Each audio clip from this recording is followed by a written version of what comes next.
তুমি কি আমার সাথে লুডো খেলবে? আমি এখানে দাঁড়াই। দাঁড়ান, লুডো খেলো। ঠিক আছে। হ্যালো এভরিওয়ান, আসসালামু আলাইকুম। আজকে আমরা যাচ্ছি Jolshiri central park. Jolshiri central পার্কটা পূর্বাচলের 300 ফিটে অবস্থিত। জলসিরি সেন্ট্রাল পার্কে এর আগেও আমি একবার আসছিলাম, এটা হলো আমার এই নিয়ে দ্বিতীয়বার। জলসিরি সেন্ট্রাল পার্কে ঢোকার যে প্রথম রাস্তাটা সেটা প্রচুর পরিমাণে ভাঙা। আশা করি আপনারা যাওয়ার সময় সেটা হয়তো ঠিক হয়ে যেতে পারে। আমরা চলে এসেছি জলসিরি সেন্ট্রাল পার্কে। তোমার যে সারপ্রাইজটা দিলাম তোমার কাছে কেমন লাগলো? হ্যালো। তুমি কি আজকে ভেবেছিলে তোমাকে যে হঠাৎ করে সারপ্রাইজটা দিব? তাহলে আমাকে তুমি ট্রিট দিবা আজকে? কি ট্রিট দিবা? কিন্তু আমার কাছে টাকা নাই। টাকা নাই? তুমি তো কি ও কিন্তু জানতো না ওকে যে আজকে আমি জলসিরি সেন্ট্রাল পার্কে নিয়ে আসবো। ও জানতো যে আমি আমার পাসপোর্ট নিতে আসছি। আমি এমনিতে 300 ফিট একটু ঘোরাঘুরি করে বাসায় চলে যাবো, কিন্তু ওকে আমি আরেকটা সন্ধ্যাবেলা একটা সারপ্রাইজ দিব। জলসিরি সেন্ট্রাল পার্ক ঢোকার পরে আমার একটা জিনিসের মন্তব্য আছে, সেটা হলো এটা টিকিট প্রাইস।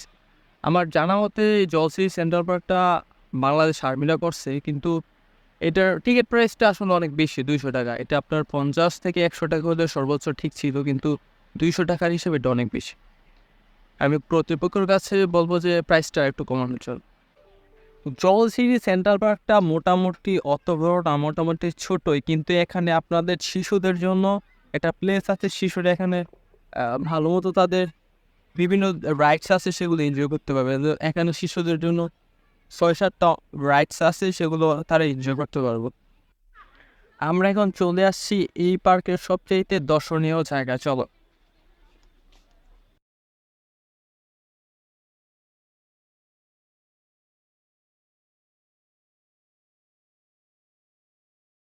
হয়তো আপনারা এই জায়গাটা অনেকবার ফেসবুকে ইউটিউবে দেখছেন, এবার আমার সাথে দেখুন।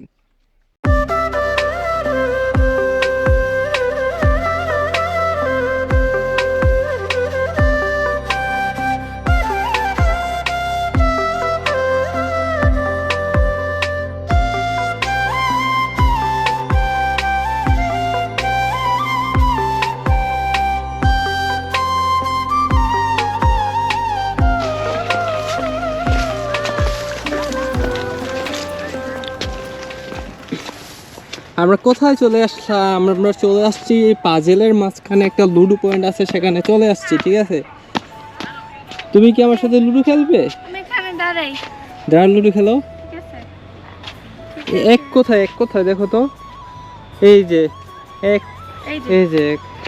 আসো, 1 2। তুমি সিঁড়িতে আসো, এদি 30-তে। তারপরে তুমি এখানে চলে আসো। না। আপনারা যদি এখানে আসেন, এখানে কিন্তু একটা লুডো খেলার ব্যবস্থা আছে এই যে পাজেলের ছাদে- মাঝখানে। এখানে যে ছাদে- পাজেলটা আছে, এই পাজেলের মাঝখানে এখানে কিন্তু চাইলে আপনারা নৌ ভ্রমণ করতে পারেন। ঢাকার আদরে এই নৌ ভ্রমণ সিস্টেমটা আমার কাছে অনেক জোস লাগছে। আর বিকেল বেলা তো নৌ ভ্রমণের মজাই আলাদা। আমার কাছে বিকেল বেলা নৌ ভ্রমণ অনেক জোস লাগে। তারপরে আমরা বিকালে ঘুরোঘুরি শেষে চলে গেলাম লাঞ্চ করতে। লাঞ্চ করার সময় ওদের যে রেস্টুরেন্টটা ছিল, রেস্টুরেন্টটা জুস ছিল, সেটা ছিল মাটির ভিতরে, যা দেখে আমার কাছে অনেকটা ভালো লেগেছে। আমরা নিয়েছিলাম fried rice, chicken stick and vegetable, যার প্রাইস পড়েছিল 450 টাকার মতো। হ্যাঁ, আমরা আজকে প্রচুর ঘোরাঘুরি করলাম, দেন এখন খাওয়া দাওয়া করলাম। খাওয়া দাওয়া করার পর এখন আমরা বের হয়ে যাচ্ছি। আমাদের ব্লগ আজকের মতো এ পর্যন্ত সমাপ্ত। দেখা হচ্ছে নতুন কোনো ব্লগে। ধন্যবাদ।